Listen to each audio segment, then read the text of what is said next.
لیکن آئیے غور کیجیے میرے بھائیوں اور دوستوں، ماں اور بہنوں، مختصر سا وقت ہے، میں آپ کو صرف سمجھانا یہ چاہتا ہوں، بات آپ کا یہ پہنچانا چاہتا ہوں کہ محبت رسول کا مطلب کیا ہے،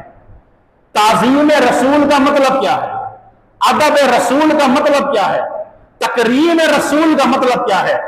اور ان کے تقاضے کیا ہیں۔ تو یہ بات آپ علماء سے اور خطباء سے بارہا سن چکے ہیں کہ جو بھی اللہ کے نبی صلی اللہ علیہ وسلم کی ذات سے محبت کرتا ہے اس کے اوپر فرض ہے، لازمی جرم ہے، عین ایمان ہے کہ وہ محمد مصطفیٰ صلی اللہ علیہ وسلم کی بات سے محبت بھی اسی انداز سے کرے،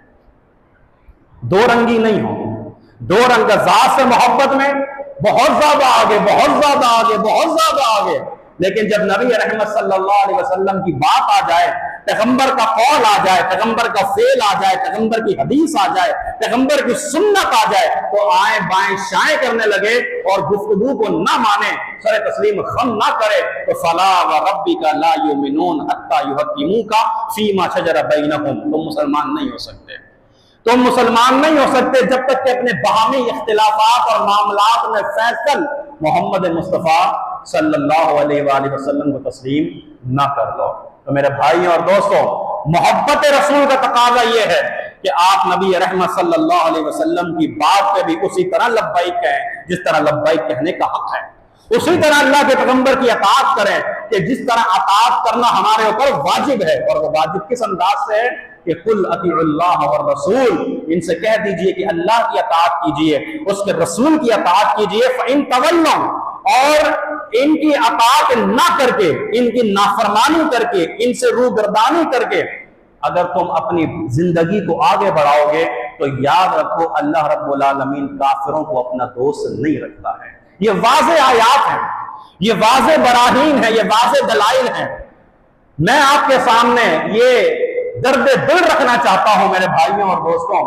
کہ نبی رحمت صلی اللہ علیہ وسلم سے محبت کس کو محبت نہیں ہے، اور اللہ کے نبی علیہ السلام کی ولادت، نبی رحمت صلی اللہ علیہ وسلم کی پیدائش، جس موقع پر اللہ کے نبی علیہ السلام پیدا ہوئے، جو تاریخ، جو دن، جو وقت، جو سال، جو صدی ہے، اس سے کس کو محبت نہیں ہوگی۔ لیکن بات صرف اتنی ہے کہ اس ولادت اور اس میلاد کو جس انداز سے آپ لوگ مناتے ہیں، آپ صرف یہ غور کیجئے گا کہ وہ انداز اور وہ طریقہ کیا محمد مصطفیٰ کی سیرت کے اندر موجود ہے صلی اللہ علیہ وسلم۔ اگر تو آپ کے پاس صحیح احادیث کے مطابق موجود ہے تو ٹھیک ہے، آپ منائیے، لیکن میں آپ کے سامنے یہ بات رکھ دوں کہ جو خوشی منانے کا طریقہ آپ کا ہے وہ طریقہ آپ کا ہو سکتا ہے، محمد مصطفیٰ کا نہیں ہو سکتا صلی اللہ علیہ وسلم۔ وہ خوشی منانے کا طریقہ، انداز اور ڈھنگ آپ کا ہو سکتا ہے، پیغمبر کے صحابہ کا نہیں ہو سکتا۔ وہ طریقہ آپ کا ہو سکتا ہے لیکن محدثین اور ائمہ دین کا نہیں ہو سکتا، کیونکہ خوشی منانے کا طریقہ جو میرے نبی نے مجھے بتایا ہے وہ احادیث کے اندر، صحیح احادیث کے اندر موجود ہے۔ اور وہ طریقہ کیا ہے؟ اللہ کے نبی صلی اللہ علیہ وسلم آپ سوموار کے دن روزہ رکھتے ہیں، آپ جمعرات کو بھی روزہ رکھتے ہیں، تو سوموار کو روزہ کیوں رکھا جاتا ہے؟ کیا میرے نبی نے ارشاد فرمایا تھا؟ اللہ کے نبی علیہ السلام نے فرمایا کہ یہ میری پیدائش کا دن ہے،